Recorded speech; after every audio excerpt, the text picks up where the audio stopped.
She texted, "Just a heads up, I told everyone we're taking a break." While I was at a work conference, I replied, "Thanks for letting me know." Then I made it permanent. The Facebook relationship status change she saw at her sister's wedding. I'm Alex, I'm 32, been grinding through life like it owes me nothing, and I've loved with my whole heart, sometimes too much. I never thought a text could feel like a hammer to the chest, but that day proved me wrong. Everything I thought I knew about trust, loyalty, and timing shattered in a single ping. I was sitting in the corner of a conference hall in Chicago, a lukewarm coffee in my hand, watching some executive drone explain, ROI like I didn't already know how to read between the lines. My phone buzzed. I didn't expect it to be her. But the screen lit up, and there it was, her name flashing like a warning. "Just a heads up, I told everyone we're taking a break," the message read. I froze, blinked once, blinked twice. My mind raced faster than the flight I had to catch the next morning. A break? A break?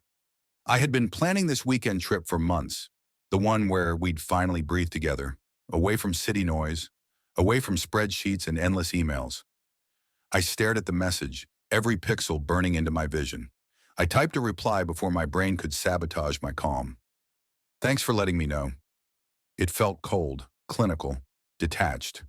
But underneath, there was a storm brewing.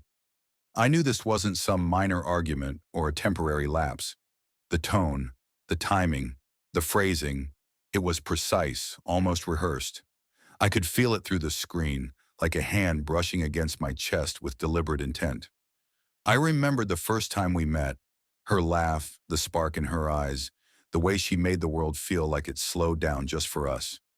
That was 3 years ago, and for a long time it had been perfect. But subtle cracks had started showing. Small lies, little disappearances, flirty texts she claimed were innocent, and a growing distance I tried to ignore. I tried, God knows I tried. She had been texting more at odd hours, snapping selfies I never saw, going out with friends that weren't really friends. And I, wrapped up in work, told myself I was overthinking. But my gut, that old instinct, had been screaming for months. Now, it had spoken. Loud, clear, undeniable. I felt my fingers tighten around the coffee cup. I looked around the hall. Executives were nodding, clapping at some graph or another, oblivious. And I realized something terrifying.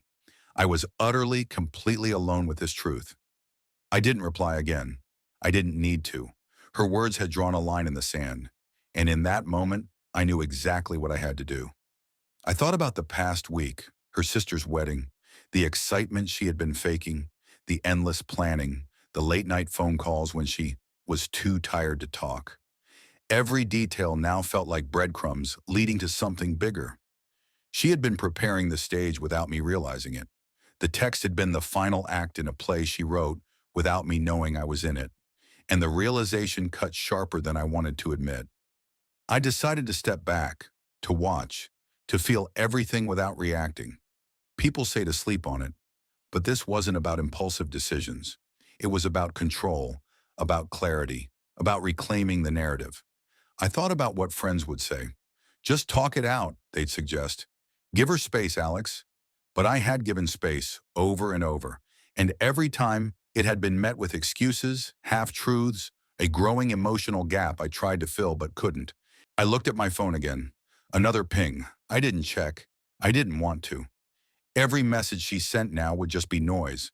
I had already decided what mattered, the next move, my next step, the moment when the story would finally be mine to write. I spent that evening in a haze of conference rooms and business dinners, nodding, smiling, pretending to care about quarterly reports. All I could think about was her text, replaying it in my head, stripping it down to its core. A break, not a discussion, not a "let's work on this," a break. And in my heart, something shifted. That was the line. That was the point where hesitation ended. The plane ride back home felt like a suspended reality. Chicago's skyline blurred beneath me, mirrored by the storm in my mind. I replayed every argument, every suspicious disappearance, every uneasy feeling I had tried to ignore. And for the first time in months, I felt free. The freedom wasn't light or easy. It was sharp, jagged, almost cruel, but it was necessary, and I knew exactly how to turn it into action. By the time I landed, my decision was set in stone.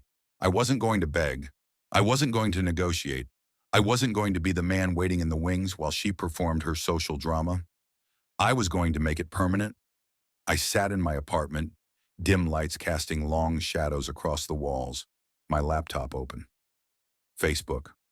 She would be at her sister's wedding tomorrow, surrounded by family, friends, smiling for the camera. She would see it then, and she would know. I typed carefully, one click. It's over.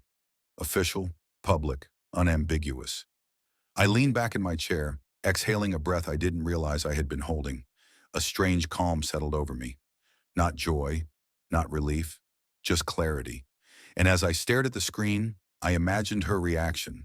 The wedding photos, the whispers, the side glances, the sudden awkwardness in front of everyone she knew. It wasn't about revenge. It wasn't about humiliation. It was about truth, about finality, about taking control of a story that had been slipping through my fingers. I could almost hear her scream. Not at me, not yet, but at the universe, at herself, at the chaos she had created. And I let her. I didn't respond. I didn't apologize. I didn't fight. I waited. Because some lessons are only learned in the echo of consequences, and some betrayals demand more than anger. They demand patience, precision, and a heart cold enough to see them through. That night I didn't sleep. I watched my phone. I watched the empty apartment. I watched the ceiling fan spin slowly above me. Every tick of the clock was a drum beat leading to the reveal. By morning, my decision had set the stage. The trap was ready, and all I had to do now was wait for the wedding, wait for her, and watch the dominoes fall. The next day, I barely ate. My mind kept replaying the wedding. I could picture her standing there in that pale blue dress, her laughter forced, her hand gripping the bouquet as if it were a lifeline. Every social media post, every tagged photo, it was all a ticking clock counting down to the moment she would notice. And then it happened. I scrolled through my feed absent-mindedly, expecting normalcy, and instead, the first photo hit me like a punch. Her smiling at her sister, champagne in hand, friends clustered around her. And there it was, right above her head, my relationship status. Single. The comments exploded almost instantly. Wait, what happened? Did I miss something? OMG, Alex, is this real? Friends of both of us, acquaintances, random distant cousins. They were all reacting in real time, and she saw it.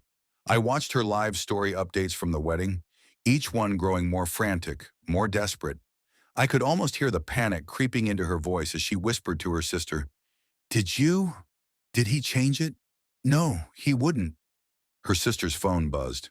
She glanced down, then a subtle pause, eyes widening, the perfect cinematic moment, frozen like a frame in a movie, and I, from miles away, let it play. I wasn't cruel, I was precise. Years of patience, of subtle observation, had taught me how to move with calculated care. She had underestimated me.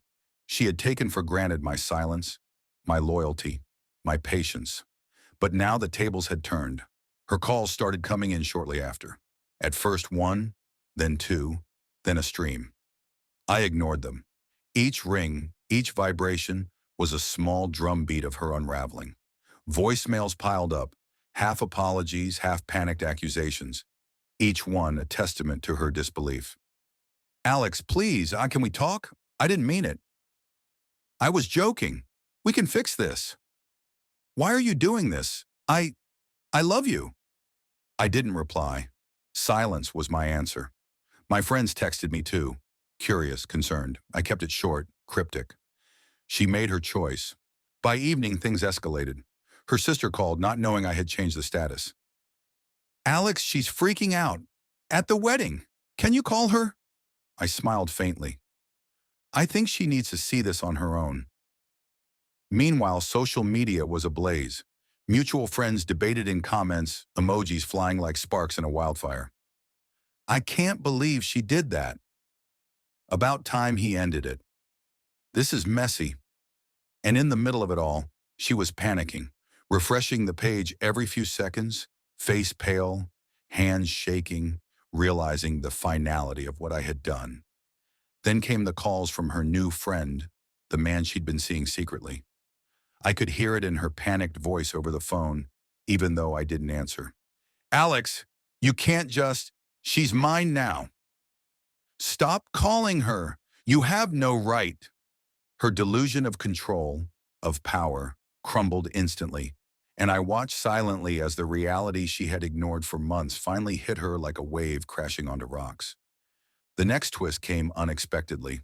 One of our old mutual friends, someone I hadn't spoken to in years, messaged me. Dude, police called me. They said there's a domestic complaint. What did you do?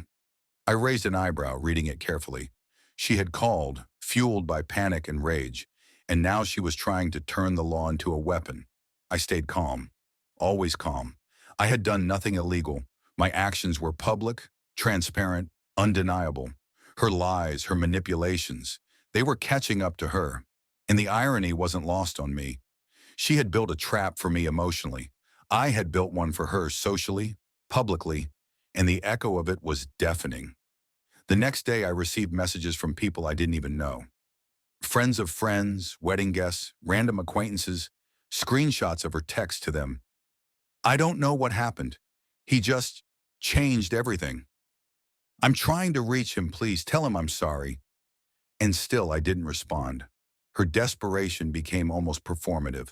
Stories of her frantic attempts to explain, to justify, to manipulate, but every effort only revealed more cracks.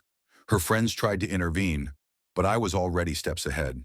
I had stayed silent, avoided confrontation, and let her unravel on her own terms. Then came the confrontation, inevitable and dramatic. She showed up at my apartment the next weekend, face flushed, voice trembling, eyes wild with panic and confusion. Alex, you can't just do this. We need to talk, she demanded. I looked at her calmly, carefully. No anger, no apology, no hesitation.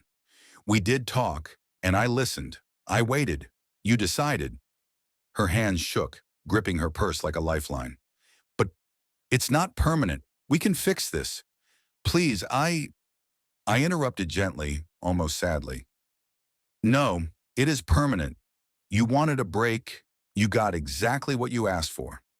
Her knees nearly buckled. The realization hit. This wasn't a fight. This wasn't a negotiation. This was closure. And she knew it. Over the next few weeks, the fallout continued.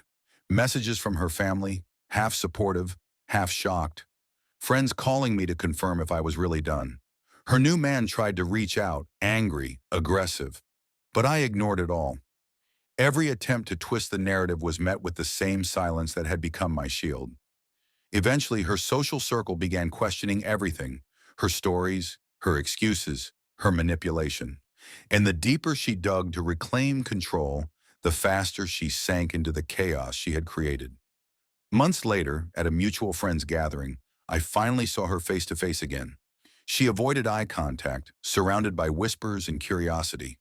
The whispers weren't about me, they were about her. The lies, the break, the desperation. It all became a social echo, a story repeated in hushed tones. And I was free, finally free, to move forward without the weight of deception dragging me down. Looking back, it wasn't about revenge. It wasn't about making her suffer. It was about reclaiming my narrative, asserting control over my life, and showing, quietly but firmly, that betrayal has consequences, even if those consequences aren't immediate, loud, or violent. The final twist, I later discovered she had tried to edit her social media, spin the story, twist the truth, but the damage was done. The trap had worked. The world had seen it, and she had no way to undo it. I've never been happier or more at peace. Some lessons, some closures, only come when you stop pleading, stop negotiating, and simply let life take its course. And in the end, the truth reveals itself, not in shouting, not in panic, but in the quiet, unshakable certainty that some things once broken cannot be rebuilt by anyone but yourself. So when people ask me if I regret it, I don't. Because that day, that single text, taught me more about clarity, patience, and calculated action than any heartbreak ever could.